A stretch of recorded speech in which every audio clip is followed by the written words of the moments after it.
Hello friends, welcome to defence smart tracks. तो एक video release किया गया है नॉर्थरॉप ग्रमन द्वारा, जो कि एक टीजर वीडियो की तरह था, जिसमें वुमेन एम्पावरमेंट को शोकेस करने की मोटा मोटी कोशिश करी जा रही थी। तो इस वीडियो में पीछे की साइड पर दो एयरक्राफ्ट रखे थे। एक तो E2 हॉकाई था, जो कि यूएस नेवी के साथ सर्विस में है। दूसरा एक अननोन एयरक्राफ्ट था, जो कि most probably next generation design हो सकता है। तो ये चीज़ हम आपको बता दें कि यूएस द्वारा next generation air dominance fighter को बनाया जा रहा है, जो कि F-22 रैप्टर को रिप्लेस करेगा, और ये 6th जनरेशन एयरक्राफ्ट होने वाला है। तो इस प्रोग्राम को NGAD प्रोग्राम कहा जाता है, यानी कि next generation air dominance fighter aircraft का प्रोग्राम कहा जाता है, जो कि स्टेल्थ नेक्स्ट जनरेशन एयरक्राफ्ट तो होगा ही, साथ ही साथ ये मैन अनमैन टीमिंग सिस्टम के साथ भी आएगा। तो इन NGAD फाइटर पर काम 2014 से किया जा रहा है, और ऐसा माना जाता है कि ये फाइटर 2030 से यूएस एयरफोर्स की सर्विस को ज्वाइन कर सकते हैं। तो अगर 2030 का हम ज्वाइनिंग पीरियड लेकर चल रहे हैं, तो इन फाइटर के प्रोटोटाइप्स को अब तक तैयार हो जाना चाहिए, क्योंकि ये नेक्स्ट जनरेशन टेक्नोलॉजी है। तो यहाँ पर टेस्टिंग पीरियड थोड़ा लंबा चलेगा, ये हमें मानकर चलना है। तो मोस्ट प्रोबेबली इन फाइटर के जो प्रोटोटाइप हैं ये बनाए जा चुके होंगे, लेकिन ये काफ़ी सीक्रेट प्रोजेक्ट है। अभी तक इसके बारे में बहुत ज़्यादा जानकारी बाहर नहीं है।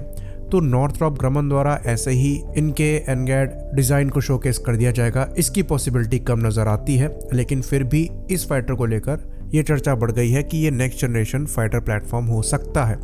तो ये दिखने में काफ़ी क्लोज रिजेम्बलेंस देता है YF-23 की। तो YF-23 जैसा कि हम जानते हैं कि ये अमेरिका के 5th जनरेशन फाइटर एयरक्राफ्ट का एक कॉम्पिटिटर था, जो कि YF-22 के अगेंस्ट में उतरा था एडवांस्ड टैक्टिकल फाइटर कंपटीशन में। तो अल्टीमेटली यहाँ पर YF-22 को विनर बताया गया था, जिसके ऊपर F-22 रैप्टर बेस्ड है, जो कि अमेरिका का सबसे बेहतरीन एयर डोमिनेंस फाइटर फिलहाल के लिए बना हुआ है। लेकिन YF-23 भी कम कैपेबल नहीं था। कहा जाता है कई मामलों में ये एक्चुअली F-22 रैप्टर से सुपीरियर था, जिसमें बेहतर स्टेल्थ कैरेक्टरिस्टिक्स शामिल थे। साथ में बेटर IR सप्रेशन भी था, जो कि नेक्स्ट जनरेशन फाइटर एयरक्राफ्ट से अभी एक्सपेक्ट किया जा रहा है। तो जो NGAD फाइटर्स में एक्सपेक्टेशंस हैं, इसमें मेनली बेटर प्रोपल्शन सिस्टम है, बेटर स्टेल्थ कैरेक्टरिस्टिक्स है, साथ में एडवांस वेपन्स जो कि बनाए जा रहे हैं ये भी इंटीग्रेट किए जाएंगे। साथ में जो थर्मल मैनेजमेंट है, जो कि एयरक्राफ्ट के हीट सिग्नेचर को कम रखेगा, इस पर भी ज़्यादा फोकस किया जा रहा है। तो इस एयरक्राफ्ट में एडेप्टिव साइकिल इंजन को यूज़ किया जा सकता है, जिस इंजन पे पहले से ही GE द्वारा काम किया जा रहा है, जो अपने बाईपास रेशियो को चेंज करने में सक्षम होंगे और एफिशिएंसी और पावर के बीच में रिक्वायरमेंट के हिसाब से स्विच करने में सक्षम होंगे। तो ये नेक्स्ट जनरेशन प्रोपल्शन टेक्नोलॉजी है, जिस पर GE द्वारा पहले से ही काम किया जा रहा है। साथ ही यहाँ पर ऑपरेटिंग कॉस्ट को और अवेलेबिलिटी रेट को बेहतर रखने की कोशिश करी जाएगी, क्योंकि ये इश्यूज 5th जनरेशन फाइटर्स के साथ यूएस एयरफोर्स द्वारा फेस किए जा रहे हैं। तो NGAD जो है ये खाली फाइटर एयरक्राफ्ट नहीं है, पर इसे फैमिली ऑफ सिस्टम्स कहा जाता है, यानी कि फाइटर एयरक्राफ्ट के साथ साथ डिफरेंट सिस्टम्स हैं जो कि next generation air dominance fighter को बनाते हैं, जिसमें मैन अनमैन टीमिंग सिस्टम है, नेक्स्ट जनरेशन वेपन सिस्टम्स हैं। तो बेसिकली ये कंप्लीट पैकेज होगा, जिसमें ज़्यादा फाइटर्स की रिक्वायरमेंट नहीं होगी बड़े एरिया को डोमिनेट करने के लिए।